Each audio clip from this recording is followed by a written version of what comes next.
Boo, boo, boo, boo, boo. I'm Austin Griffith. I'm here with Carlos and Etta. And we are, I don't even know what day we're on. We're like probably day 9 of our, day 4 of week 2, which is about day 9 of our hour-long series or hour-long sessions. Today, we want to get you confident with tinkering with Solidity. And what do we mean by tinkering? I mean, you write a little bit, you deploy it, you poke at it, you see how it works, and you repeat, right? Lots of iteration and lots of tinkering. So I'm going to steal the screen just for a second, it's going to be more of a preview of Scaffold-Eth that we'll do next week, just because I've written something that I think makes tinkering really, really easy, but then we'll kind of zoom back out and look at other ways to tinker. And then we'll zoom in on Carlos and we'll tinker mostly just with Hardhat. So let me share my screen real quick and show Scaffold-Eth. And in particular, I want to show Solidity by example. So let me hit share. There we go. Okay, so here is Scaffold-Eth. And this is just a preview. Don't worry, there's a lot going on. There's a lot going on here. What I want to show is that you make a change to your smart contract. So I've got a smart contract here. And I'm going to hit save. And I'm going to go ahead and deploy that. And then over here are, oh man, compounding interest. I have a whole bunch of stuff on this. I need to probably reload. Over here, ooh, what? Oh, it's on Coven. Oh no, oh no, I was just doing a demo. Sorry, localhost. Okay, my bad. Let's show that again. Okay, there we go. Okay, so tinkering with smart contracts. You'll have a smart contract and you want to be able to make some small changes. Like this time I'm going to change this to all question marks, right? And you'll deploy it and it will show up on your front end and you can kind of tinker with how that works, right? Maybe you want to create a counter or something. Okay, so the first thing we're going to look at probably is primitive data types, I think. As a programmer, when you get in, you want to kind of understand the syntax first, and the primitives are probably the first place to start. So let's just say we wanted to look at integers and uints. Let's just grab some uint and paste it in, right? So Solidity by example is the first place I'm going. I'm grabbing a uint, I'm pasting it into my code. I don't need any of this stuff right now. Let's just get rid of all of it. Here is my whole smart contract, just some counter. And then let's just make a function real quick called increment. And we're going to tell that thing, holy cow, here we go, to what? Counter plus plus, right? This to me is tinkering. We write a little code, we deploy it, and then in our front end, we should see that show up, and it should allow us to, okay, we got a counter of 1 and an increment should allow us to sort of increment our counter, right? And what if that is like plus equals 2? Now all of a sudden our counter goes up by 2 when we click it, or something like that. Or maybe we have some address public county, and that's going to start blank. And then we set that to the message.sender, which we will get to in just a second. We'll talk about globals, but the message.sender is the person who's calling the function in Solidity. And if I deploy that, now it's going to switch to me when I end up doing this. Notice there's a county and it's set to 0 in the count. And as soon as I count, it's set to me, right? And this is tinkering. We're writing a little code, we're seeing it in the front end, we're poking at it, and we're getting kind of some instant feedback from it. So we'll get to Scaffold-Eth soon. I think the key here is just like, there's a lot of different ways to tinker. And hopefully Etta can show us remix also. I think that's another cool way to tinker. Really, you're just going to Solidity by example, you're picking out some of these topics, you're pasting them into your contract, you're compiling and deploying, and then you're kind of like poking at your contract and kind of learning about it and kind of just like testing your assumptions. So that's Scaffold-Eth. That's one way to tinker with it. If Etta, do you happen to be able to, oh, I probably have to set you to share. There we go. Do you think you could show off remix for a second? And then we'll go to Carlos and we'll start speed running Solidity. Awesome. I'm just going to share my screen. Ooh, where do we go for globals and units? We need to be able to have a good global units. There we go. There's remix. So this is browser based. Yeah, go ahead. Sorry. Exactly. I was just going to say, like, it's an online IDE, so you don't need anything else, just remix.ethereum.org. And it gives you like some basic smart contracts, which you can directly like compile in the browser, what Austin was doing with like the deploys. And yeah, when you go there, it already has like a default workplace. I think this What's is the contract in there? Yeah. If you go to contracts, is there just like a contract we could see?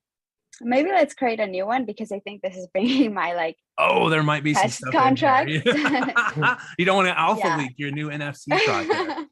I have something over there, but I'm just gonna choose like the default. Let's do this like again, Zoom. And yes, so it brings us like a storage.sol, the sol extension, the Solidity Maybe I'm not file. seeing it. What am I still see, I don't see anything changing. Are you seeing? It doesn't show. Oh, there, that I see it now. I see your mouse moving there. Oh, okay. I shared the wrong screen. Then. I think that's what it is. Again. Yeah, I think that's what it is. Oh, I was like, sorry. oh no, am I going crazy? I could be going crazy. I had a wrong screen shared over there. Let me try again. 1 second. Oh yeah, I got global units now too in the Solidity docs. Okay, cool. All right. Okay, do you see like my owner.sol? Yep, we've got it. Super. I actually just created like a new workspace. Let me do that again. So when you come here, it gives you like a workspace. I'm going to create Zoom 2 because I did it on the wrong screen. But you basically have like your storage.sol file and then owner. And I think this is valid. A bunch of smart contracts. Voter. Yep. We've got structs and arrays and mappings, all sorts of things. Yeah, and the cool thing is you can directly like deploy the contract over here and also connect to your like MetaMask and deploy it from your own wallets. But yeah, I think it's easy to get started, but of course, like online, so limited functionality. Yep. So the goal here is just to get you, the coder, if you know how to program, the syntax of Solidity is going to be easy. We're going to give you a great introduction today, but the goal here is just like, there's a bunch of different ways you can get started tinkering, whether it's Scaffold-Eth or Remix, or even just using Hardhat locally. And I think Carlos can show us that is basically just like, you're going to write a little smart contract, you're going to run compile, you're going to deploy it locally, and then you're going to kind of poke at it on your local chain. And you can do that with Remix, you can do that with Scaffold-Eth, or you can do that with Hardhat locally. And is it cool if we switch over to Carlos now and see the Hardhat stuff? Yeah. Okay, let me check if I can share. So either any of these different IDEs or environments, right? You pick the one that you like the most. You're going to need some kind of environment that allows you to write Solidity, compile and deploy, and then access that information in some way. And you're also going to need a handful of resources. The first resource is Solidity by example. Solidity. I don't know if I drop it in the chat. Do you think maybe I'll have it? Oh, you've got it up on your screen too. Yep. Oh, and you've got the units in globally. The second thing you're going to need is units, like these global units that are available to you within Solidity.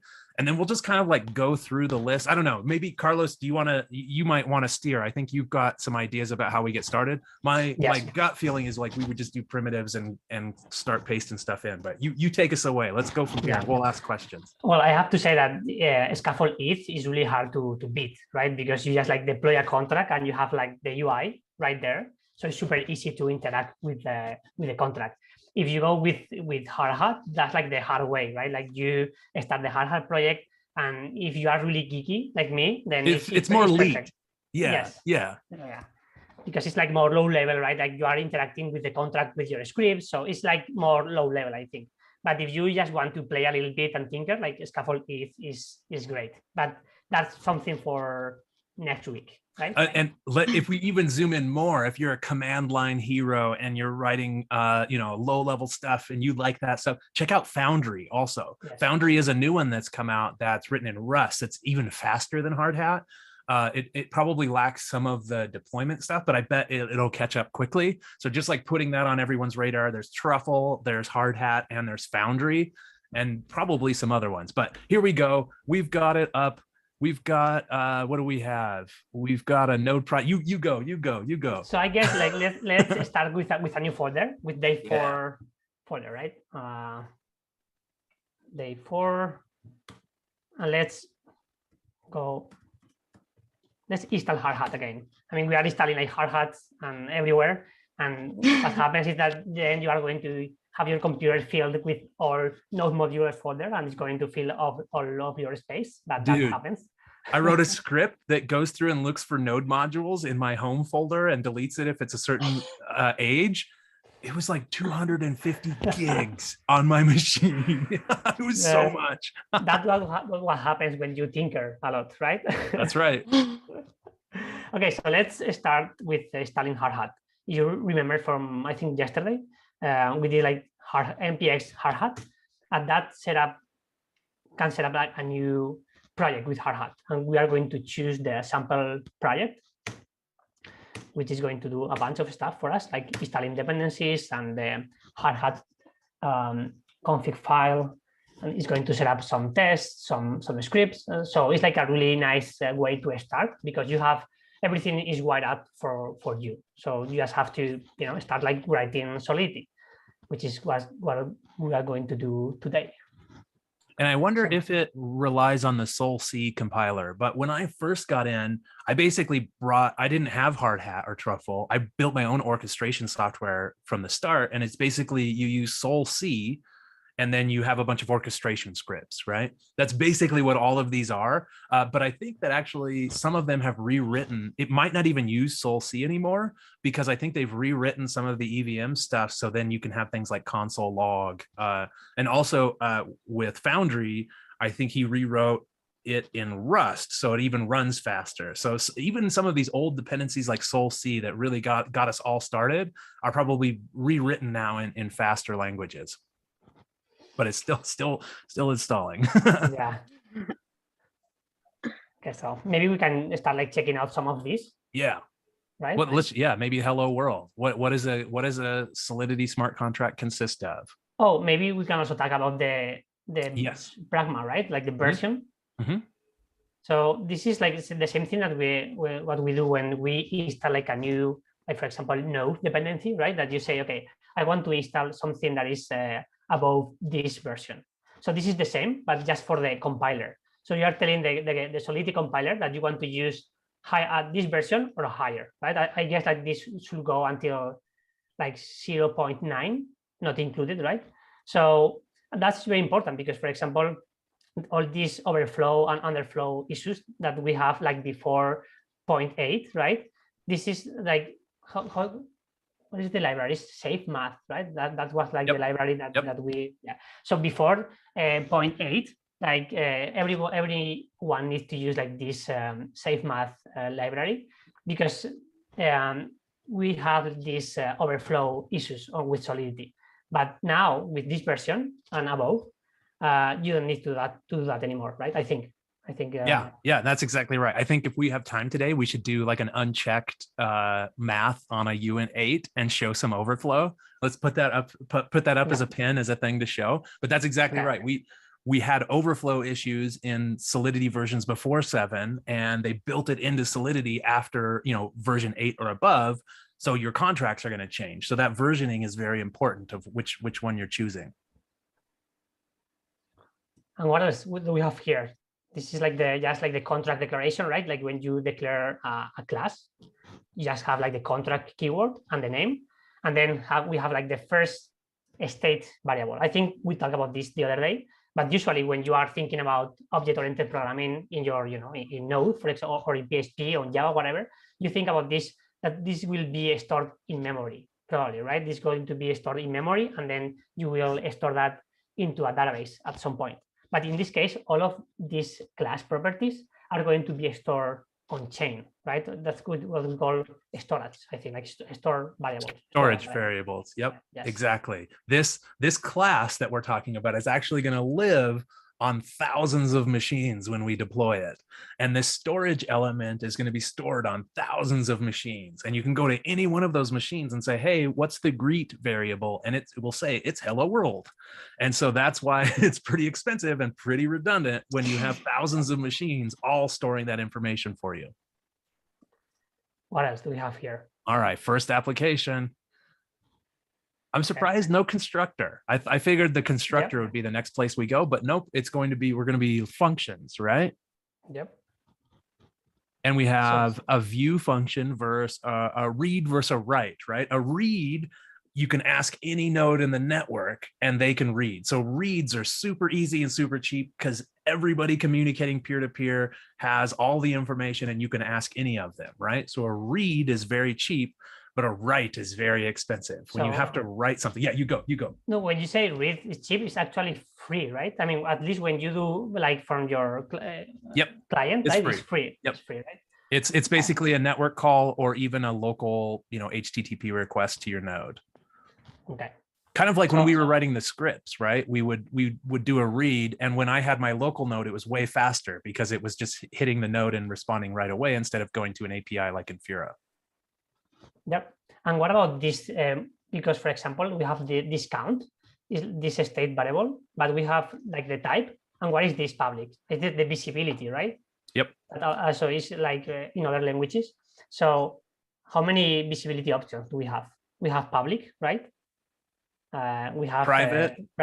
Immutable? Is that? I don't know. External. It's probably just public, private, and external, right? Yeah. Immutable is something else, I think. Visibility, here we go. Solidity by example will just show us. Oh, internal. Yes. Oh, yeah. Internal and external, yes. Okay, that's good. But the gotcha here is great big disclaimer, everything is public.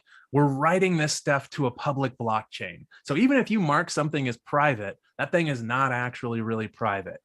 Private means if someone inherits your contract and deploys a new contract, they're not going to be able to access that private variable, but everyone can see everything on a public deterministic blockchain. So just making sure we're not like private, it's more like access and programming control private. Okay. So you were mentioning also like this view, right? Mm-hmm. So what is that view? Because we have the function, the name of the function, then the visibility, and then this view. I'm not sure what this is.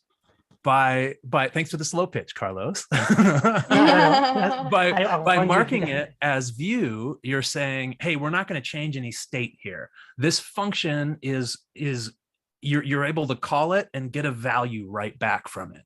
When we call increment or decrement here, that's actually going to update that state variable. So that's a transaction, and that's going to have to get mined into the block and a whole bunch of expensive things. But since this is marked as view, anyone can go ask that contract what the count currently is, and it will immediately return you an integer and tell you what the count is. Does that cover it? Yeah, I think so. And what happens if I try to put this view inside this function, for example? I don't think the compiler is going to like it. It's going to say, yo, you're changing some kind of state variable. This can't be marked as view. Or if you forget to put view on the get, you'll get a warning that says, hey, this can be marked as view, and you can make it so people don't have to pay to call this function, right? And we also have pure function, right? I mean, we have view and pure. So the thing is that view is something that is going to return something from the state, but it's not going to change anything. But pure is something that doesn't read or change anything from the state. So it's going to be always the same. It's deterministic 100%, because this view is not deterministic, right? Because you can have, for example, this add to x. Changing x. Yeah. So this x can change in the future. So this is going to be different each time you call it. In this case, I mean, I'm not sure why you want to do this, but yes, like this is going to be, because it's going to be like a, like expensive Zoom, right? Like, a very expensive calculator adding for you. Yes. Okay. So I don't know about you, but I'm starting to feel a little nervous, and I need to paste some of this code into the IDE and start like compiling and doing some. I got a tinker. Yeah, on a tinker. Okay, so just one note I wanted to add there. I didn't realize before, but apparently on Solidity, by example, like when you go to the contracts, you can also directly open it in Remix. Like there was the line below. Awesome. So like here. Yeah, like you have the try on Remix. So I think that's just like to flag that if you can just try it over there. Yeah, that is good. Yeah. That's awesome. Yep. So I guess this will be like paste this code into Remix, right? But okay.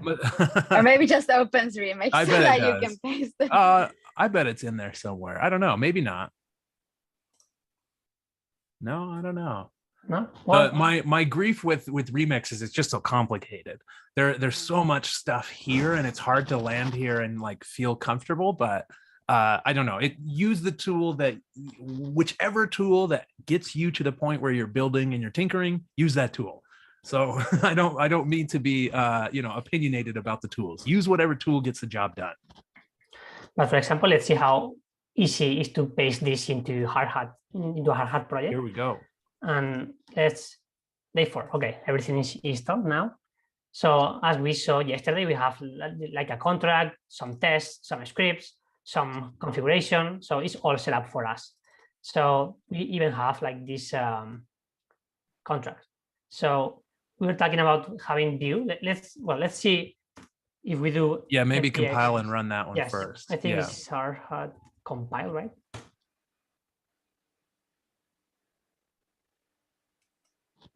Not too fast.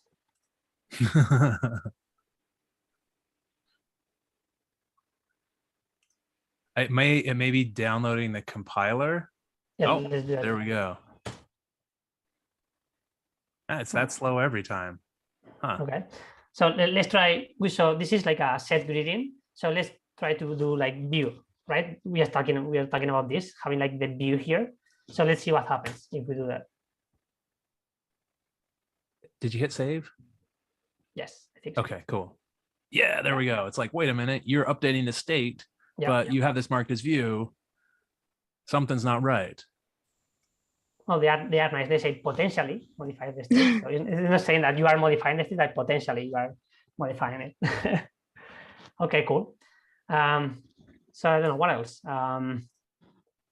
Let's start copy pasting examples in. Let's start compiling and let's poke at those. Okay. I think the first app is great. The counter, I really like the counter because it's just like it's one uint and you can increment or decrement it. And I feel like it really leans into this is really simple code. Most Solidity is very simple, obvious code. Yes. It's just the substrate on which it's running that's really complicated. The fact that you have a counter where you can increment the value is like, well, that's pretty boring. But like if that value lives on thousands of machines and anyone can pay money to increment it, then it's like, oh, wait a minute, what kind of stuff can we build with this? So let's, what didn't it like? Ooh, something about your compiler version in Hardhat, but this is good. We need to run into these problems and have this. There we go. Yeah. So I think we have like 8.4 here and here. Oh, this is 8.13. So I guess we have two options here. We could do this, right? And this will work. Yeah, maybe set that to 8.4, or if there's some like new thing, we would need to just set that one to 8.13 and have Hardhat. Let's see. Let's see. Maybe this Let's see if it'll download it. Yeah. Oh, it's not here. My assumption is it will download it and compile it fine. It may give us a warning that's like, whoa, this is like a really new version of Solidity. You're not fully supported. Yep, exactly. It compiled. It compiled.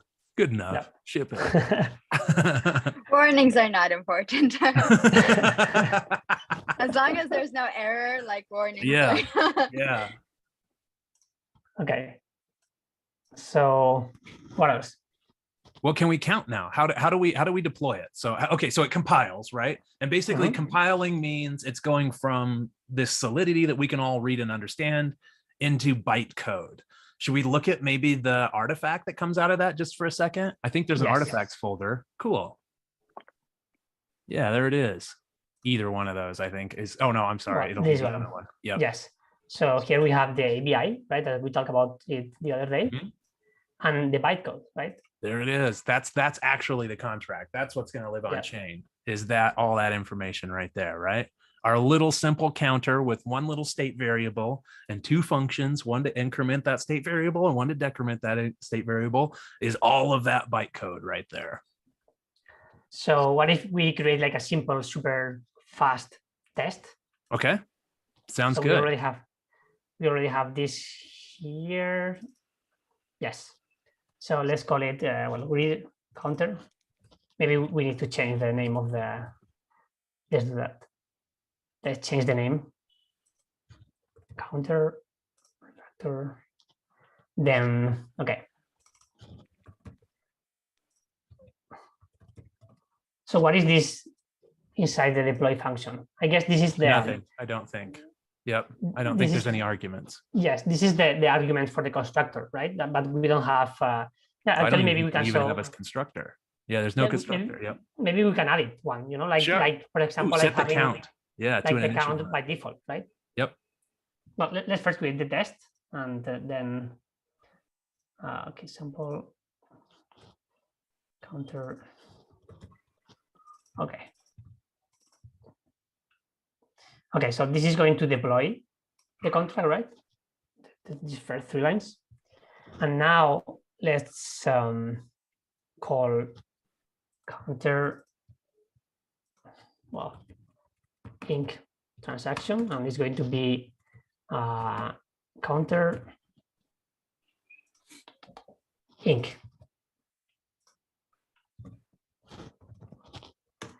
Then, as we know, we can wait until the transaction is mined, and then we can do like the assert or the expect.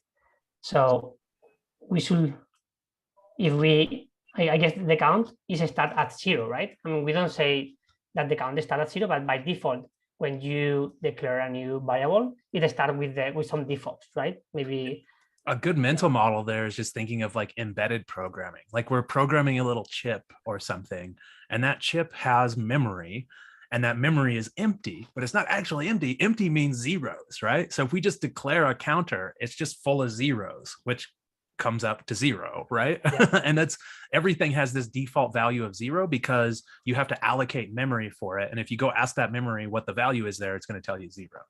Yeah. So now if we do counter dot count, right? Count. This should be equal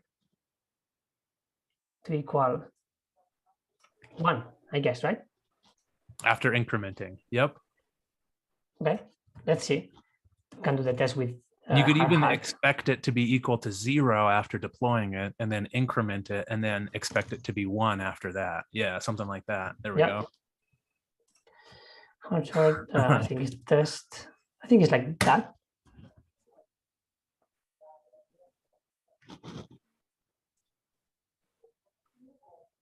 Oh. Okay. Okay. Yeah. There we go. Yeah. This is like the factory of the contract, and with the capital C, and then this is like the instance of the. Okay, it's working. Nice. Cool. There's a lot going on behind the scenes, though. This is why I like Scaffold-Eth a lot, because I can make a small change in the contract, and then I can see it over here, and I can poke at it. Like, how could we deploy the contract locally and just read the count from it or something like that? Is that possible within Hardhat? Just like deploy it, go talk to it. I feel like we almost need Scaffold-Eth remix for something like that. And maybe we should just lean on the syntax right now and kind of go through all the different interesting syntax within Hardhat to get you, the developer, prepared for when we have a more, fancy environment where we can tinker more. Yeah, I think the only way to tinker with contracts is just like creating tests and scripts. Okay. Yeah, but then read, and write against the contract. It's not super fast, but I think what I like is the tinkering with the Scaffold-Eth. And then when I have like a final version, then put it into Hardhat, and then writing tests against it, because it's way faster doing it that way. Because if you start from the beginning with this, you're going to be slower. I mean, but that's like my preference. Nope, I think that's great. So know that eventually you can take your contract and you can write an extensive test suite and go through and test all the different things about the contract. But for now, we're probably just going to write and show off a bunch of Solidity and just get you, the programmer, ready to understand this language. Maybe tomorrow we can, create like a React application and make it to talk with our contracts, right, in our Hardhat network. And that will be, I think, like a good introduction to Scaffold-Eth next week. But for now, let's stick with the black screen and like let's do it. The geeky stuff. Yeah. So okay, we talk about creating a constructor, which is like a special type of function, which is called when the contract is deployed, like only once, right? And it can take also arguments. So let's say, so what is the difference? Do you know the difference between uint or uint 256? Same thing. It's just shortened. And I think we should just write uint 256 just to be explicit about it. When people write uint, I kind of cringe a little bit because we're writing a smart contract and it should be very explicit. Yeah, I feel the same. I always try to put like 256 because I mean, it's, And that 256 is the number of bits you're using, right? If you did a uint 8, you would be using 8 bits and you could have a number between 0 and 255.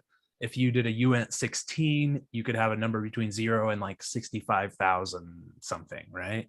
So it's the number of bits. A uint 256 is freaking huge. uint 256 is such a big number, somewhere between 0 and 2 to the power of 256.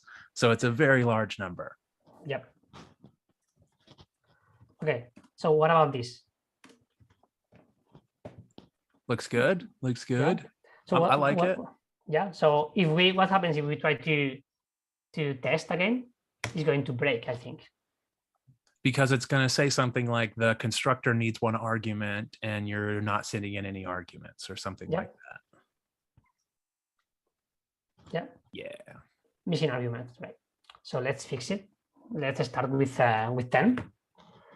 So then then our test will need to change. 10 and 11. Something like this.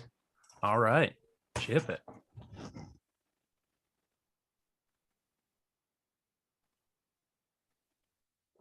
Nice. Okay, awesome. So we know the structure of a contract. We know the constructor. We know how storage variables work. We know how to write functions now, whether those are view functions or write functions. What are some other primitives? We've got numbers down. Addresses are really weird when you put an address in. Can we put, I don't know how we could put in an address here, but maybe go ahead. Yep. I was thinking about introducing in our contract the concept of owner.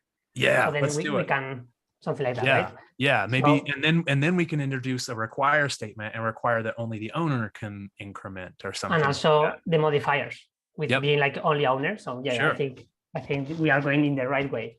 Yeah. The right direction. Okay.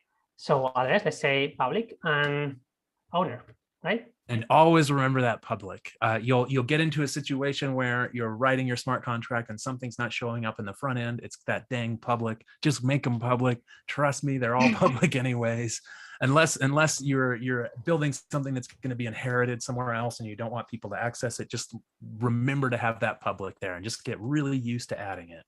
So what is the default? Because if I don't say any, is private the default or internal? It's not going to show up in the ABI, I think. Okay. And then anything that parses the ABI or any kind of front end that wants to talk to it can't just call some function. I think it maybe the public getters or something set up, but still the nerds can get in there and find the bits and still read that number. Just it's not as accessible to us, non-gigabrains.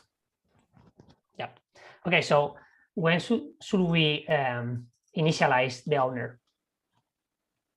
So technically you could just say owner equals right there. And it's the same thing as setting it in the constructor, right? Yeah. But for us, we're programmers, maybe we should put in the constructor and make it obvious, right? And also we can take a look at these globals that you mentioned before, message.sender? Yeah, because I mean, you can do if you want, you could do this if you want, you can do like address and then the owner, and you can pass the address directly on the constructor. But you can also do owner equals to message sender. Okay, let's dive into globals real quick. Can we go look at them? Because it's like, whoa, message.sender. What is this? You have a bunch of cool variables available to you within the execution of your smart contract. The base fee, the chain ID, the Coinbase, the difficulty. The ones that you're out of all of these, you're going to use message.sender the most. You'll use message.value now and then, and you'll use block.timestamp now and then. And that's basically it. Yeah. And also this is interesting, like the TX origin. And then, well, this is we'll get to this when we start talking contract to contract interaction. You can talk to a contract that can talk to another contract, but not today. That's too complicated. Yeah, because it's tricky, right? Because it says sender of the message, and this is the sender of the transaction, which is weird, right? It's like kind of the same thing, but not. But yeah, that's for another day. Yes. Okay. Yes. So that's perfect, right? I mean, the owner, and then let's create a new test, and well, let's do it here. Deploy, and this should have the contract deploy with the initial count of 10, and then the owner should be, who is the owner here? Because Hardhat is doing a lot of things for us out of the box, so we don't know who is really like sending the transaction. I think we saw something the other day, maybe, but you can do with Hardhat headers. You can do something like signer 0 equals to, I think is ethers get signers. Yes. So also keep in mind that we are not using ethers directly. We are using the ethers version, like the Hardhat version, which is like ethers with more stuff, right? So it has this function, which is going to return an array of all the signers, like the development, this deterministic signer that we saw when we started the chain. Remember that I think it was like 20 or 10 signers that Hardhat set up for you. So it's return an array. So if we do this, we can get like all the signers that we want. Could we even add a little console log on line 7 that says something like deploying counter contract as signer 0, just so we see like really, really obviously who that signer 0 is? Yeah, cool. And then something like signer 0. This, right? Yeah. Okay. And now we can do some new expect doing something like counter.owner to be equal to signer 0.address, right? And one thing that I think people get caught up on is the idea of this owner. It sounds like a contract has like a special keyword for owner. This could be just like Carlos, right? It could be it's just the boss or whatever. Boss. There we go. Exactly. It's any arbitrary thing. So just be careful not to like think .owner, is that some special thing? It's not some special thing. We just defined it as let's just keep it as boss right now. Yeah, because it seems that it's not going to be like a built-in thing, right? In Ethereum, like boss seems like a made up thing. It does. Bosses are made up. I think I agree with that. And just wanted to add something. So we could also get like the addresses and who's signing by like, I think Hardhat accounts, or I think that was like the command to run if you want to display all the accounts on your console. Like this, Hardhat. Yep. And then accounts. Yep. And it should be, that first one should be F1 something or something like that, right? Because it comes with the F39, right? Yeah. Yes, F39. old F39. Yeah. It's actually here, right? Like you see the console log, the player. This is the one, yeah. Okay. Nice. Okay, so our tests all passed there, is that right? It deployed, and the boss is the message.sender, and we double check that is our deployer, and it worked. Cool. So what if we only allow the owner to do like a deck operation, and like this is going to be public, and this is also going to be public, but we only want to allow the owner or the boss to decrement the That's fine. account. Anybody can increment, but only the boss can decrement. That's fun. Yeah. I think this is one of the most powerful things of all Solidity, of all the smart contracts. Everything we're talking about here, the most powerful thing is this require statement. Require is going to be one of the most powerful keywords here. And I think that's what you're about to write here. You basically get to create a rule within the execution that says this rule has to be true or we revert everything and everything re-rolls or unrolls, rolls I was back. going to see if I can like find the revert or required here, but I'm not sure where. I don't know either. Yes, so maybe Nice. people can also like look into this. Solidity by example is nice. Like it has like all the things that you need to start with smart contracts. So yeah, so let's do a require here. So what are we going to require to run this function? So we are going to require that the message dot sender, right, like the person who is sending the transaction, is equals to the boss, right? Yep. And this is the message that you say, this is the revert message. So if this is not true, then this is going to get display, I guess, or the return, right? This is going to be like the revert reason. So you can say like, sorry, not the boss, something like that, right? We can even flip around. Let's not do it yet, but let's show the atomicity of a transaction, and let's swap lines 24 and 25 eventually and show that it doesn't matter. But let's just run this real quick and make sure it works. So let's write something that's, what do we have to do? We need to prove that only the boss can decrement it, right? Again, this is where I want Scaffold-Eth, where I can just like click the buttons and show it off. It's so much harder to have to write a test to interface with the contract. Yes. So let's create a new test, and then we can do, I guess, signer one, deploy. We can also, like, I think we did this the other day. Like we can copy this into a before function. Yep. So you taught us that already. Yeah. Yep. Okay. So that's fine. So let's do. I think something like counter. I think is connect, something like that. I think with this connect you can like send the transaction with that account. By default, if you don't say anything, by default it sends the transaction with the signer 0. It's always signer 0. Yes. Yeah. So I think you can do like something like connect. Yes. And then let's say deck, right? I have no idea. I hope so. Let's see. Well, I mean, I'm not sure. So this is deck transaction. Wait. Well, let's see if that should throw an error, right? Just trying to call that function.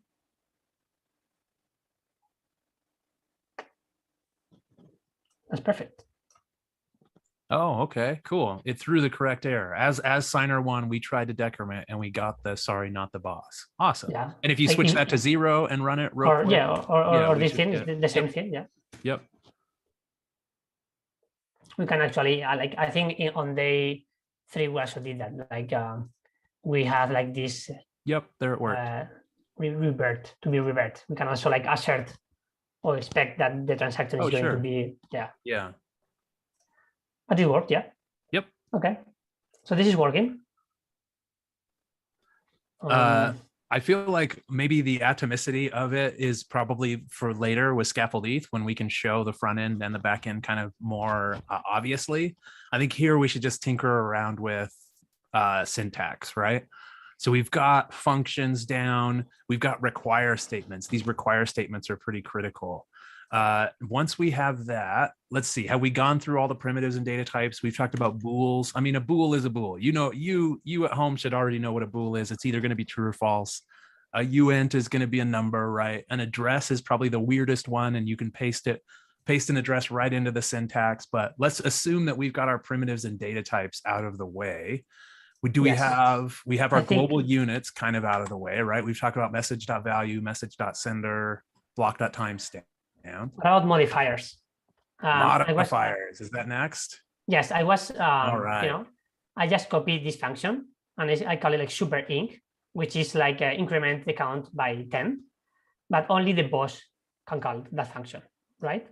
So as you see here, like maybe we will have this contract is going to keep growing, and we'll have this line all over again because some functions are only for the boss, right, to run. So this is where modifiers can help us. So let's see. I'm sure that this will have yes. Copy paste example. Go to Solidity example and hit copy. Oh, only owner. So I'm glad that we stuck with the boss. Yeah, we want only boss. Only boss. Okay. So can you, like, Austin or Eda, do like an introduction of what like a modifier is? Yeah, of course. So modifiers are so basically, like when you use the modifier, and please correct me if I'm wrong, like you can call it before your function. So it can say like check, like go to only owner, and if it passed, like go into the function. So instead of like having the require statement, you can create this modifier, which allows you to like easily use it over and over again. That's my the syntax is super weird. The little like underscore semicolon thing, that is the weirdest part. But just imagine it like it's going to run the stuff inside the modifier, and then wherever it finds underscore semicolon, it's going to run your function. So it's like it like wraps the function, does some stuff, and then runs the actual function. Well, it makes more sense if we see it in the code, I think. Yeah. So let's what is it? Here. Yeah. Let's copy this one. Just because, like, the only, sorry, I was gonna say like the only owner one is one which is very, very commonly used. Like you will have a lot of functions which you want only the owner, especially like withdrawn money. Just like as a side note.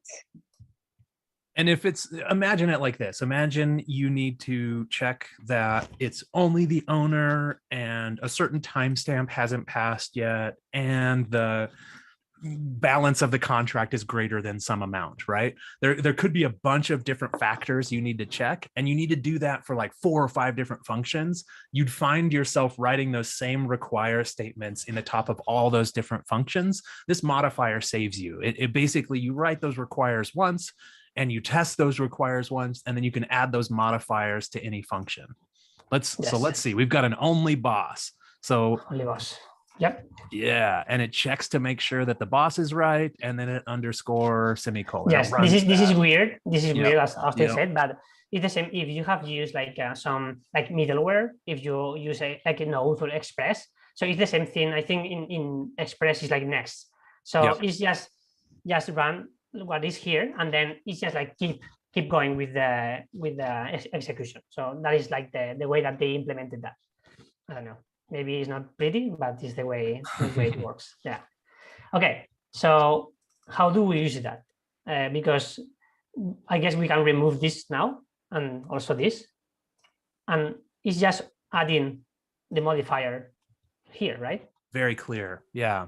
And hopefully if you're a programmer at home, that makes sense to you. We just added only boss to super inc and decrement, and mentally you can clearly see like, oh, this is a function that only the boss can run. This decrement function, only the boss can run. And you can go up to that modifier only boss and double check it. But now we can test it and make sure it works the same way. It should revert, right? Because we are using the signer. Yep. So the boss, let's see. So only the boss can run a decrement, and signer 1 is not a boss. So it should fail. Okay, cool. Okay. So we've got modifiers, we've got functions. I think we're ready for mappings. Are we ready for mappings? Yep. Okay. I feel like a good example of a mapping is just making a token, right? Like once you have a mapping and a transfer function, you have a token. So maybe we should just build a little digital currency here next. Yes, I love it. Okay, so sadly, the number, like if Ethereum was an app store, the #1 app in the app store for the first couple of years is digital currencies. And we had digital currencies in a lot of other places, but by creating decentralized digital currencies, there was a big wave of ICOs and money moving around, and sadly probably a lot of bad things happening in Web3 that kind of gives us a bad name. But we're here for the tech. We're in love with it. I'm all about it. How do we make a decentralized currency? What do we need? And we are going to save it the day, of course, with the Sanford token, right? Ooh, Sanford token, ICO. Yeah. Okay.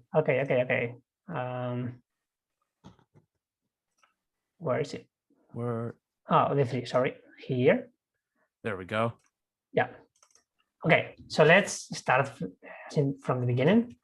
Oops, let's copy this and then contract Sanford token. And okay, when you think, at least when I think about a token or an NFT or whatever, usually I think about the mint function always, right? Like mint is like the creation. We can even call it like create if you don't want to use mint. So yeah, I'm going to do like the skeleton of the function, and then I'm going to ask for help so Eda, or you can ask and help me with this. Okay, so let's call it create, and this is going to be public. And let's do 56, like quantity. So I want to be able to mint like quantity tokens, like 100 tokens, for example. So yeah, how can we keep going from here? Because I'm going to, from the test or from the UI, I'm going to call this create function with 100, and I want to be able to the contract to track that I have 100 tokens. So I might push back a little bit and say that what we want to do is create like some digital scarcity here. And it kind of worries me that this create function is public and anyone can get in here and create it. So maybe we would add something like an only boss modifier, but I want to do even better than that. What if this is the constructor and we only create the quantity once and it could never run again? It's a little bit different than your mint function in terms of creating an NFT, but I'd like the scarcity to be in place from the start. And I'd like even the owner to not be able to just like create this stuff willy-nilly. I'd like for us to just like have the constructor make 100 of these tokens and never be able to mint them again, right? So I would replace this with just like constructor quantity and set it. But I think what you got a different idea here. So maybe we go down that path. No, that's fine. That's fine. I totally get it. So maybe another option would be have like because we haven't talked about constants, right? Right. Yep. So we can also have something like is here constant. I think it's public. So just to kind of add something to that, to just make it like the Stanford token a bit more clear, I just wanted to so basically like we're going to create a token which has like a total supply which is limited to a certain like number, so you can't mint more than that. Like minting means creating, and I guess like our token will have like a name and probably like a symbol, and I guess like we're going to do step by step right now that just to kind of set the stage. Yes, I guess what we need is a require statement. Inside of this create, we need to require that the current supply is still less than total supply or something like that. So maybe we would be limiting it. I'm sorry. So maybe you can like total created, something like that, and can start with here. Yeah. Yep. Right. Yep. So yeah, I mean, like Eda said, like usually if you are going to create like a token, you are probably going to use like ERC20 or ERC like 72021 and inherit from that, because we haven't talked about inheritance yet, but that's probably the way that you want to go. But I guess like here, like for the learning purposes, I guess for the sake of learning, we are going to go from scratch, if that's okay. Sounds great. Okay, so here, what do we want to do? We don't want to get over this total supply, right? And we have this total created. So something that we can do is require that the quantity plus the total created should be less or equal than the total supply, right? And if not, we are going to say, okay, total supply reach, something like that. And just by writing that one rule, now we've created this idea of digital scarcity. Like there can never be more than 1,000 Sanford tokens because we wrote it very explicitly in this contract. Yeah, I'm sorry for teaching like your constructor idea. That's all good. It's all good. It's the same thing.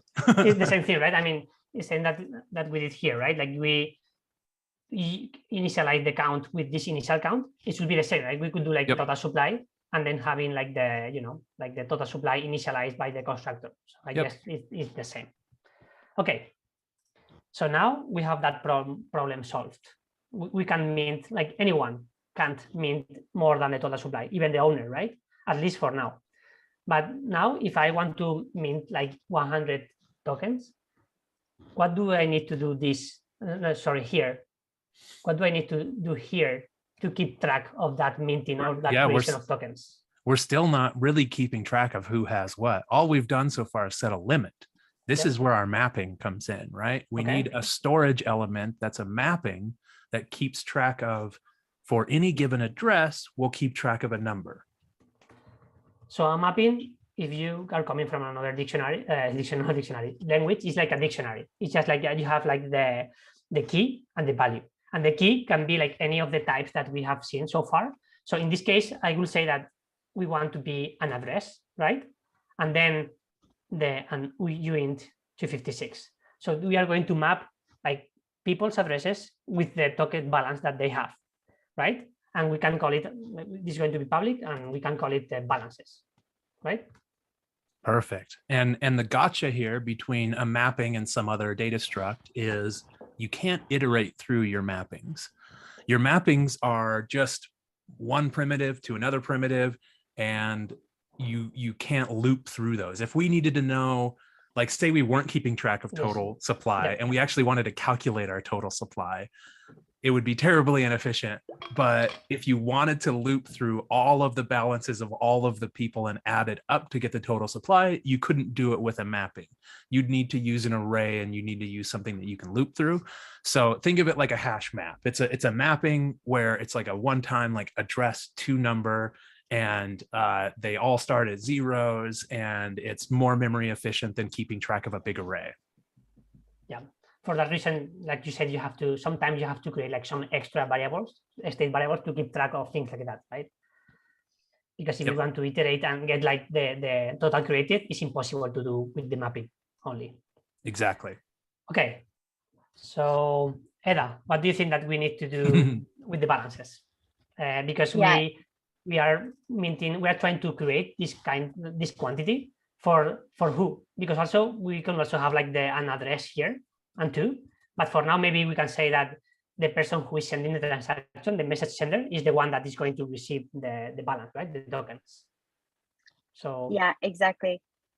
So we can directly like use message.center, like add into that balances mapping who the message.center is, and the quantity of tokens they get equals quantity. If we do this, what will happen? If we do this, what will happen? We might have just destroyed some value. Yes. Because if you do this, then the first time that they create some tokens, it will be perfect. But the second time, it's going to override their balance, right? So we can add this little thing, the plus sign here, and it's going to keep adding the balance. And there are some programming languages where, like JavaScript, where if that balance isn't initiated or initialized and you try to do a plus equal, you start getting weird stuff like nan.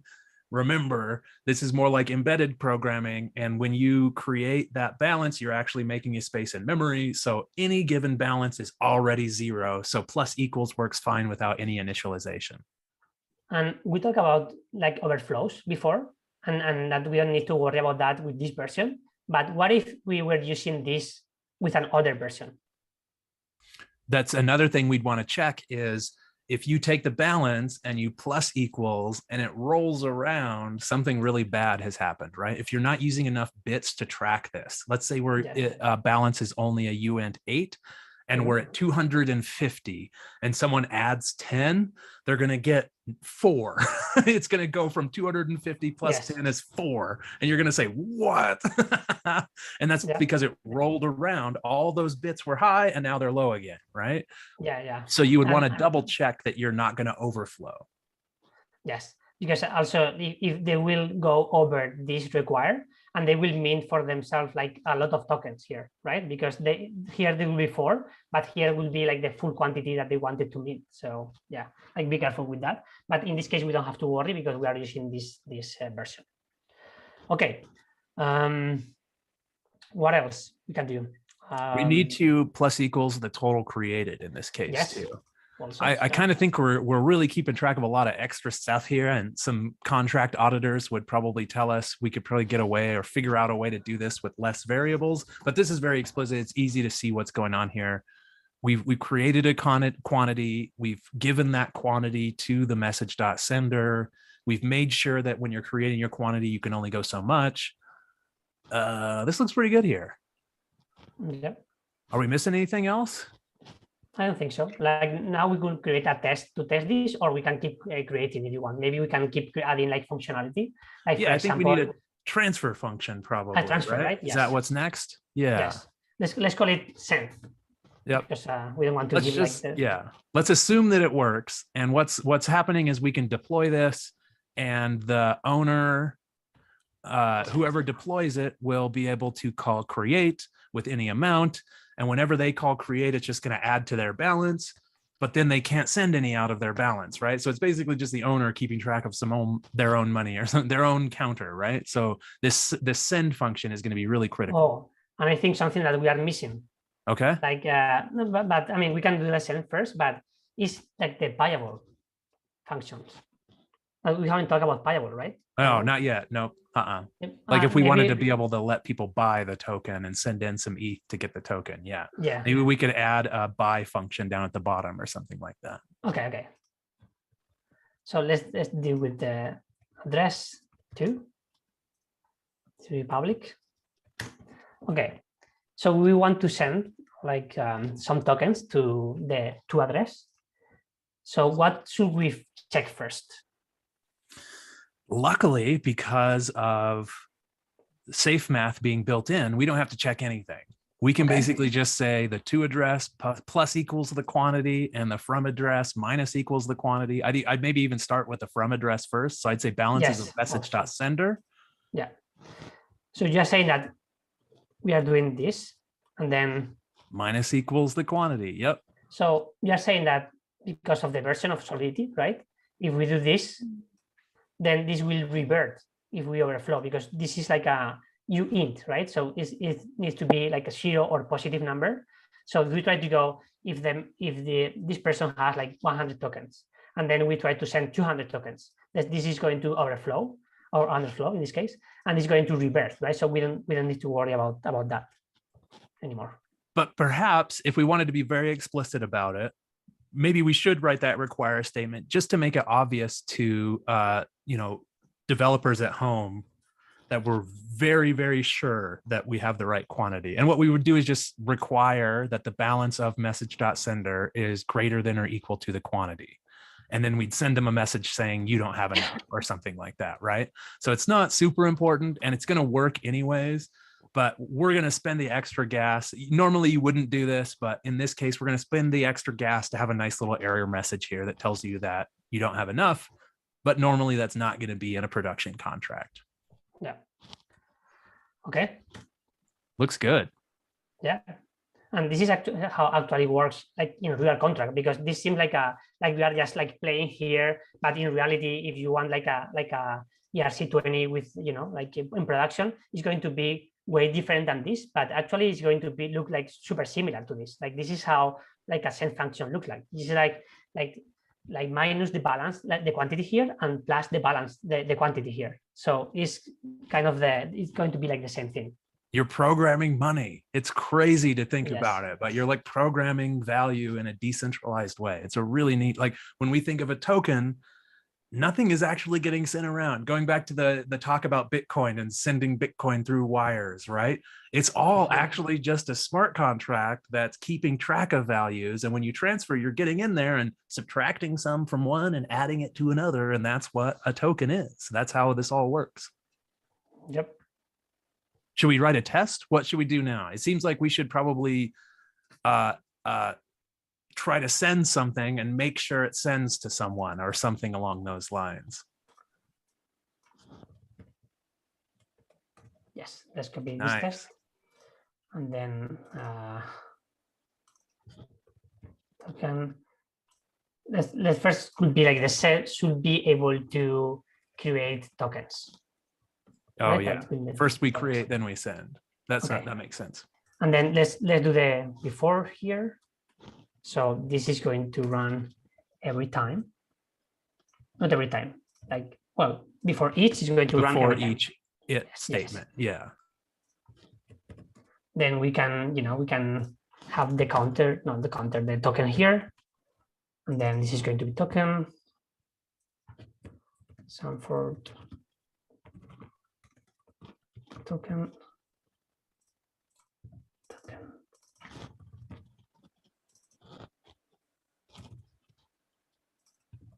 Okay.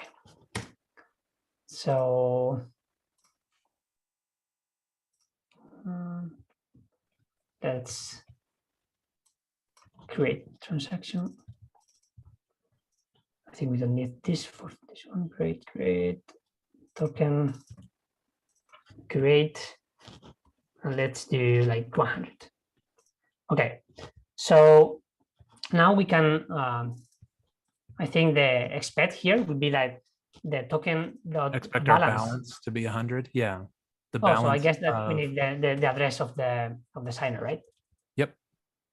So the balance of the signer dot address to be equal to 100, right? What do you think? Yeah, it looks good so far. Maybe run it and see. I'm mildly confident. I don't know. can you give me the percentage? Oh, I don't know. See, I would say like 90%, but then like there could be some little weird syntax that could catch us. Like, let's find out. Okay, let's see. There's one good way to find out. Yeah.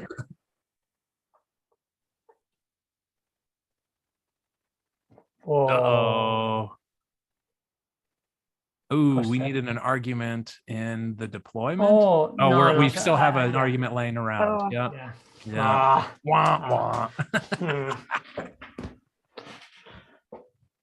It was a hard one to catch, though, to be fair. True. That's true. That's why we have all these testing suites. Yes. Okay. All right.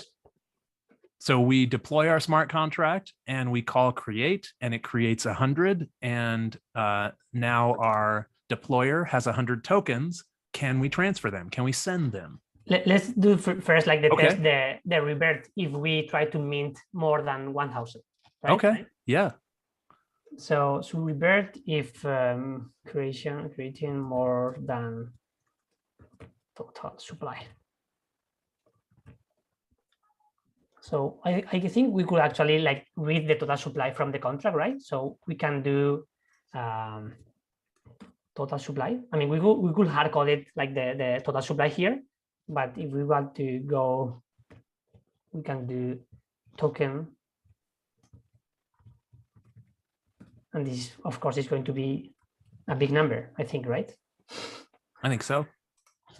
Total supply. And then we can do total supply, then add, I don't know, like 100. We need to do what, like 1,000 though, right? We want to roll it over. Oh, you're just creating. I got it. It could be 1. Yeah, I got it. Okay. Yeah. It's the total supply plus a little bit more to cause it to break. Got it. Yeah. So I think we can do something. I don't remember correctly. Wait. I think we need to remove this. This is weird. When you need to check the revert, sometimes it's weird to be reverted. Okay, I don't know. Let's test. Let's see if it works. Only like 40% confident right now. Oh, we're just changing stuff around so quickly. I don't know. It worked. It worked. Okay, so now we know that we're able to create tokens, and we know that we're only able to create so many tokens. We have this sort of scarcity model where there's only 1,000 that can ever get created. So now it's about creating those tokens and can we send them around? Okay, so we can copy the same test that we have, right? Like for the signer 0, minting, like creating some tokens, like 100. And now let's send. Ooh. So for each it statement, it's redeploying the contract. So up above when we're creating 100, and down here we have, you want to be clear that it's like it starts over at 0 again with each one of these it statements, and make sure that's clear in everybody's mind. Yes, like we could also like remove this each, and this will get deployed once, and then this will create 100 tokens. Like on top of each other statement. But it's easier with the before each to say, within each one of these chunks, you get a completely clean contract, and you can test that one situation that you wanted to test. Yeah, and you can also create like some describes inside the describes with the before, so you can create like different setups if you want, you know. For example, is it Mocha or Chai? You're basically you're looking for the syntax. Google Mocha testing, and you'll find. And it might even be called waffle now. Is that right? Is Mocha? I don't even know. Oh, no, Chai. Chai. Not looks this. Good. Looks good. Like a tea, I think. Yeah. There we go. Yeah, I think you can look it up here. Yeah, like this is the expect is the one that we are using, because you have like the suit or the assert. Yep. So yeah, I think this is I think waffle just like add some stuff just specifically just probably like that reverted. Yeah. Yes. And you can also like create mocks for some contracts and get like events from contract and things like that. So and probably some big number stuff where you can check to see if it's like greater than or equal to some other big number. Yeah. Okay. So let's do like this send transaction, and we want to call token send, and the first argument was the address and then the quantity. So let's send to signer one.address like 25, for example, right? Then let's await to the transaction to be mined. And now we could do this, right? Signer 0 should have 75.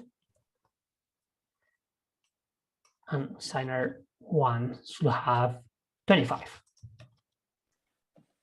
Okay.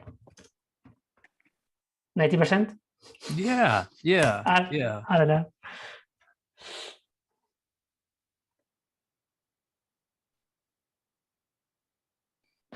Oh, yes. There we go. All right. So we're able to deploy the contract. We're able to mint some amount. We're sure that we can't mint too many. So we have some set amount that we're able to create ever. And now we're able to send them around, and it correctly sends from you to the other address. And we can test that. And we can now these tests are all automated too. Like, so over in Scaffold-Eth, we could be poking around and doing things quickly and sending it around and seeing it quicker.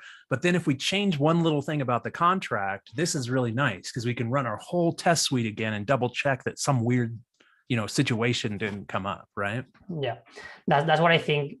For me, is really useful to tinker with Scaffold-Eth, until you have like a kind of like a final version of your contract, and then when it's almost ready, like going to Hardhat and do all the tests, because then all those different test cases. Yes. Yep. And even things like in Foundry, they talk about like fuzzing, right? Like all sorts of like weird fuzzing that you can do, and like try a bunch of random values and try this +1 and try this -1 and make sure like these weird like edge cases don't come up in your tests also, and you can automate all that as part of the test suite. Okay, so I don't know. I think we can go with sending some ETH to a contract, or maybe showing like some structs also, like the. Yep. I think let's get that payable function out of the way pretty quickly. Let's see. So maybe the admin can create, but maybe let's copy the create function and create a buy function. And in this case, you wouldn't have to be the admin. Wait, can anybody create? Oh, yes. We're missing a require statement there. Don't we need some kind of require statement? We didn't copy like the only boss is in this contract, but we can copy if you want. Yeah, we need the only boss. Yeah, get it back in there. Yeah. So we can. So that's something we didn't test, right? You write this, cool test thing, but you forgot about this one thing where like anybody can create it, and you forgot to write the test for that, and now it's there we go. So we want only the boss to be able to. And are we saving the boss somewhere? Oh, it's there we go. We can copy this. There we go. Okay, then we need to copy also like the state variable. And this is nice because we are making like a lot of changes, and now if we run our test, like everything is going to break, which is a good thing, right? It's a good thing. Okay, so now pull that initial count out of the constructor. Yeah, I was just gonna say the initial count is gonna give us like an error. It's like nerds start getting like goosebumps on the back of their neck when you forget to put the semicolon down or something. When you're watching another nerd code, it's like, ooh, you detect it, the things that they don't see right away. For me, something like this works better, like having like this extra space for no reason, that gives me like bumps, like I can stand that. So I can do this, and then a lot of people will be like super nervous at home, Get that white space out of there. Is that what you're saying? Yeah. Yes. Okay. So we want to create function that's not going to be only boss, and we want to make it payable. So we want people to be able to send in ETH and get back some of our token, right? So what if we only allow to mint like one, to create one? Okay. So that's easier. So we can say like payable. Then the quantity will be +1. And then this will be, I guess we can do this, right? Oh, geez. No? Got it. Yeah. So you're saying it could be total created +1 is less than equal to the supply, but since it's +1, you're just taking it out. That is a little programmer magic there, but hopefully all you kids at home follow along with that. Okay. So I think, well, we are not checking anything. I mean, this only means that this function can receive ETH, right? But we are not actually checking anything. We are not keeping track of how much they are sending, of is that enough or what. So that's maybe our next global variable. Yes. So it can be public and mint price. I mean, this can be constant, right? Constant mint price. Or creation price. And then we can say something like this. Right? Ooh, I've got another one we can add here while we're here. The boss gets updated once and then never changes again. There's no function to transfer the boss.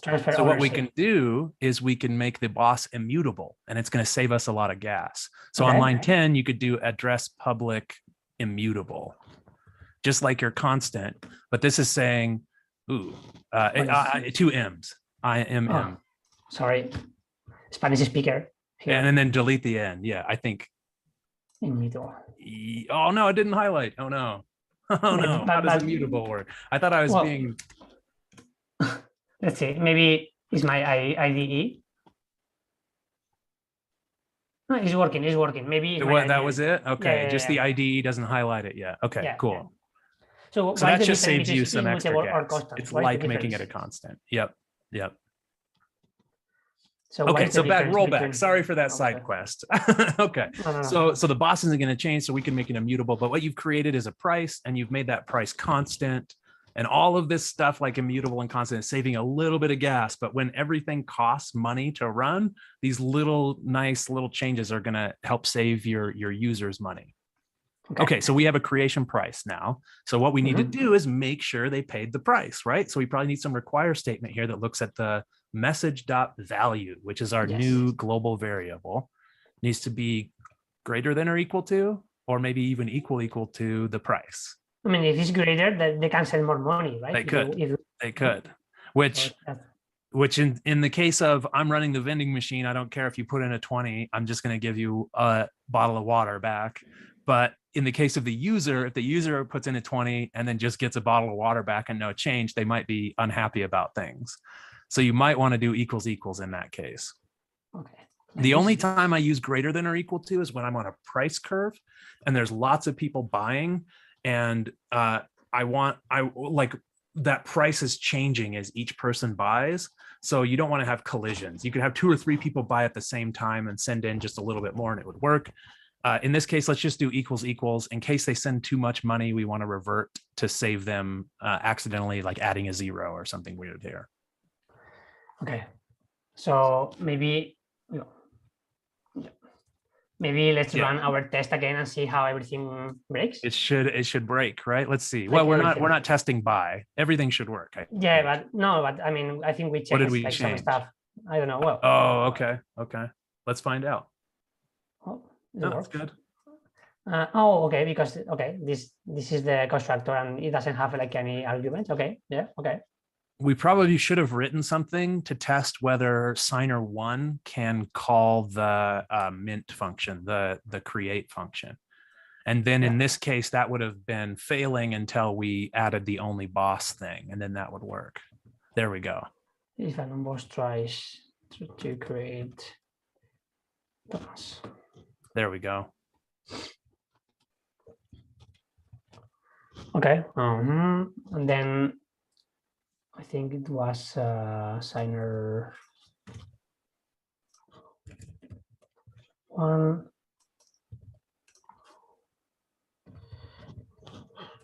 Not sure if this is going to work, but let's try. No, this one. Dot create, it's not dot total supply. It's got to be. Oh yeah. You're here, moving right? It. Yep. Okay.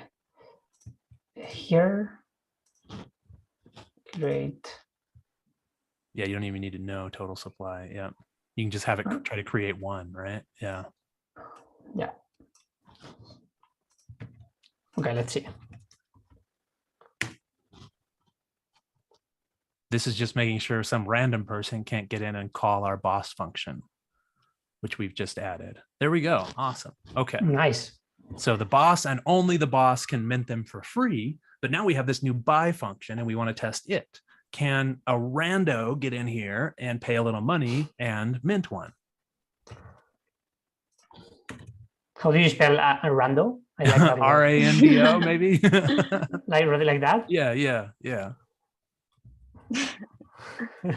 And so it was confusing for me that the money doesn't go to like the owner or the boss. It goes to the smart contract. So just to be clear, like it's not going to this boss person. When you deploy it, yep, go ahead.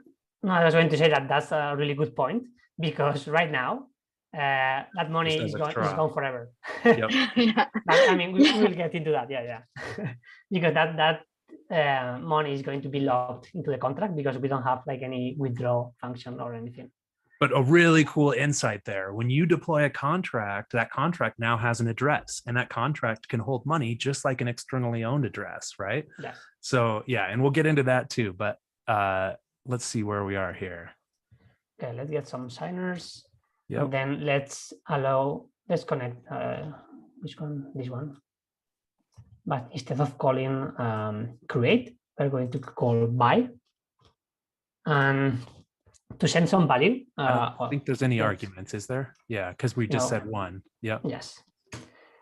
So to send some value, you have to put like this square bracket and send like the value. And then we have our friend Ether's utils parse either. And then we want to send a couple weird things all at once, right? So we're sending an extra argument in to be able to send value. And this is a little shaky. Like everything is a transaction, and every transaction has a to and a from, but there's also this value and data field. And the data field can be like if you're deploying a contract or if you're talking to a contract. And then this value is like money that comes along with the transaction. And so we're sending a little money along with it when we call this function on this contract. And that's that. And then we also use the parse ether to be able to get to the big number. A lot of gotchas here all at once. Yes. Yes. We could also check this price, right? Like getting this price from the contract and sending that directly instead of like doing this hard-coded. But I think we already did that for something. So let's do it this way. So this looks good. Just creating a transaction. Like this will be like buy, right? Buy transaction. And then do we need to connect signer 1 on line 55 token.connect? Yeah, I guess we could. I mean, it will work the same because we're just going to buy it as the boss. Yeah, I mean, it makes sense because you can do it for free, but okay. But anyone can, including the boss. Let's do it because we have signer 1 there. So let's do it. And so like the Hardhat accounts by default, I believe, have Ether inside them. But like when you're like using another wallet, it needs to have like that testnet value or whatever you want to add there. Yep. If you were deploying this to some testnet, you would need to charge up all these accounts with some ETH so they have money to interact. Okay. Everything's working. All right. So let's see what happens if we send like less than the money. Just, I mean, that could be like another test, right? Like sending less than a little bit less, yeah, should cause it to fail. We should get, yeah. Awesome. Cool. Okay, so what can our token do? Our token can now, it has a limited supply, and anytime you try to mint, okay, so if someone calls the buy function, are we still limiting it? Yep, we are. There's that first require statement, which since we're writing that require statement more than once, we probably should almost make that into a modifier too, right? There should be a modifier of like within total supply or something like that, because that happens on both the buy and the create. But we don't need to do that right now. Okay. In this case, also we'll take some arguments, right? Because it will need to get like the quantity, right, to compute this. Yep. Oh, that's right. Yeah, then it gets a little hairier, doesn't it? Yes. Yep. Okay. So the goal today is just to get you at home the resources and the exposure to be able to start tinkering with Solidity. We've kind of gone through a lot of those early use cases, but then there's probably like a handful of things to go try or to try next. And maybe we should just jump over to that Solidity by example page real quick and just kind of like, yep, exactly. Let's look at structs. Right? Yep, yeah. Exactly. And a struct you can see here is there's a struct to do, and it's just a structure of other primitives, right? You can have strings, bools, even other structs, maybe. I don't know if you can do that. Strings, bools, uints, all of those things that are the primitives. You can have that. And notice this is a cool like to-do list, right? So we're getting two things here. We're learning structs and we're learning arrays. Yes. There we go. So we create an array of our structs. And then you can see in the create function, it's showing you 3 different ways to populate that array. There's a push function. There's a push function where it's explicit about the data types. And then there's like an equals function where, oh no, they're all push functions, aren't they? Yep. It's just like depends on what you're pushing into there. Yep.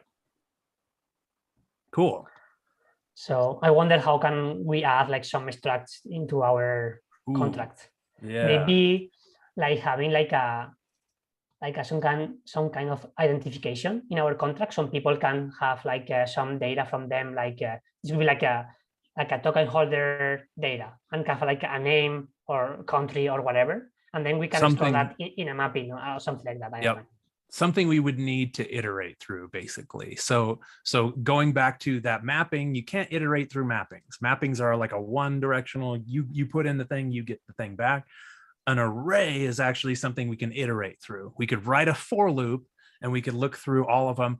How about just like thinking out loud here, what if there was like a way to vote on increasing the total supply? And if enough people have voted on it, then we can increase the total supply. To be able to check those votes, we would have a vote in a struct, and we would need to loop through with a for loop, checking all the votes to see if there's enough votes to increase the total supply. And if there is, we would increase the supply. So just know that you would have to like increment through things. I don't think we have time to actually build that in today, but just like getting you at home, just exposed to this process of tinkering. And you go to Solidity by example, you want to learn each of these topics, you kind of can paste them in here, you can make sure they compile, and then you can write tests to make sure that they do what you want them to do. Yeah, there you go. Yep. Something like this, right? Would be. Yep. Yep. And hopefully you at home know how to write a for loop, but that would basically, but what would be, you would do these pushes where you would push each vote in, there would probably be some vote function, and then you would loop through in a for loop, checking that you have a certain amount of vote threshold and maybe some quorum together before you make that total supply change. I think that's a pretty good run through. What else? Okay, so the other thing, so two last things I want to cover. Let's talk about that payable function real quick. When we made that payable function, if you tried to send value in to a function that's not payable, it's going to revert. If we scroll down, we see that non-payable there versus payable. Yeah, see how there's a deposit function that's payable, and then there's a non-payable function. So if you as the user try to send value to a function that's not payable, it's going to revert because it's trying to be safe. It wants to be very explicit about things. So it makes you, the programmer, write in for sure that this is payable. So another concept very, very similar to that is sending money directly to the contract. Since the contract gets deployed and it has an address, then, so sending ether is the second thing I want to talk about. But the first thing I want to talk about is the receive function. Yes. So, it is there. Okay. Yeah. It is there. Okay. So the smart contract has an address and you're able to send ether to it. Let's just say we open up our MetaMask, our wallet, and we paste in the contract's address and we try to send it $100 worth of Ethereum. The contract has to have this receive external payable in it. And if it doesn't, it's gonna revert, just like the payable function, but this is actually like a payable contract, right? Without having the receive function, that address actually can't receive ETH. You could just open up your MetaMask and you could paste in the contract's address and you could try to send $100. And when you hit send, it's gonna revert. It's gonna fail right away because it doesn't have this receive function. So if you want people to be able to send ETH to your contract, you'll want to write in this receive function here. Basically, you would throw that, you'd throw it right down in there. And you can actually like write some things within those squigglies if maybe you wanted to keep track of, I don't know, who did a deposit, or maybe you trigger an event, right? Yeah. So that's the payable. And then the other thing I want to talk about is just the sending ETH, because it's kind of a gotcha.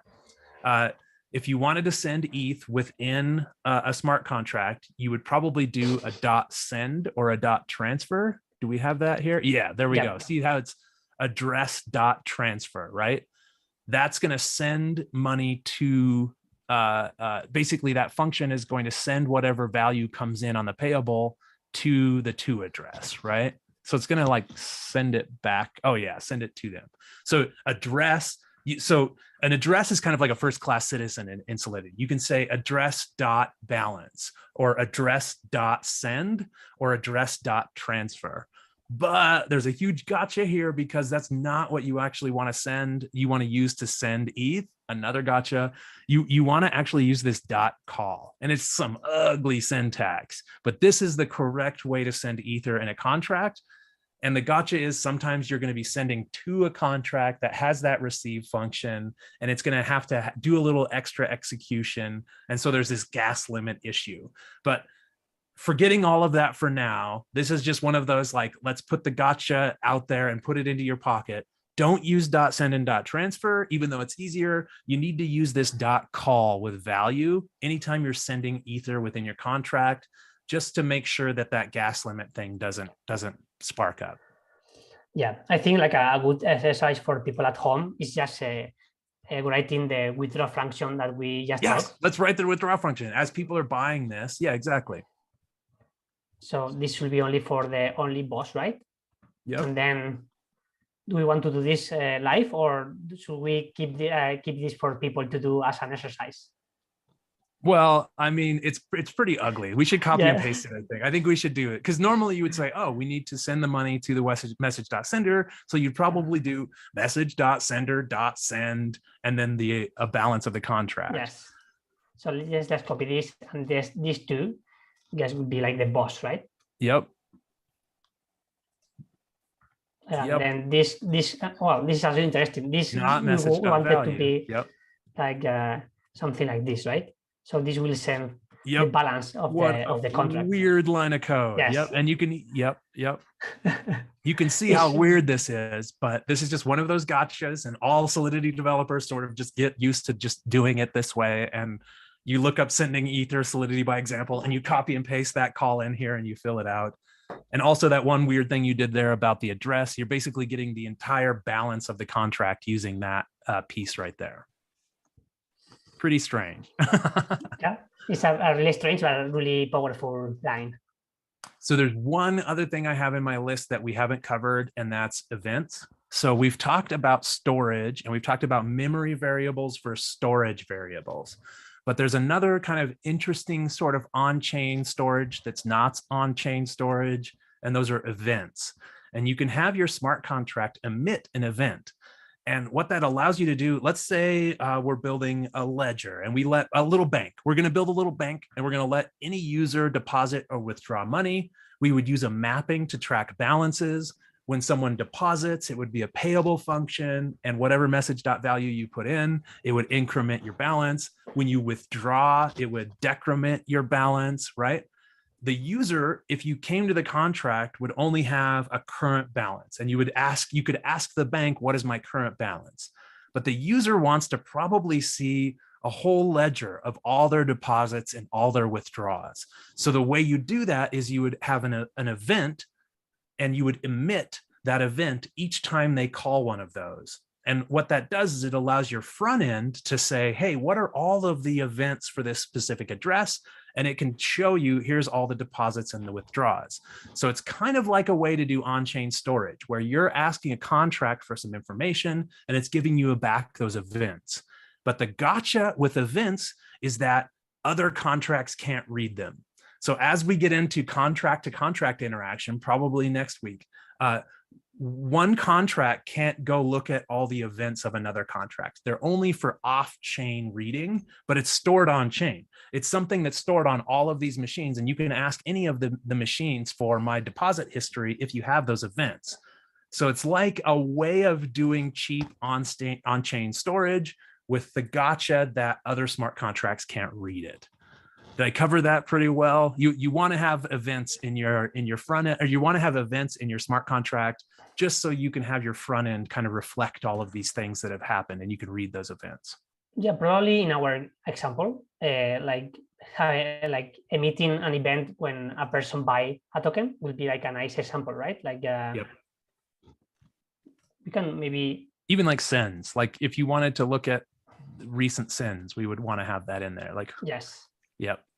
So for buying, what would be like the buy log, and then we'll have the buyer here, and what else?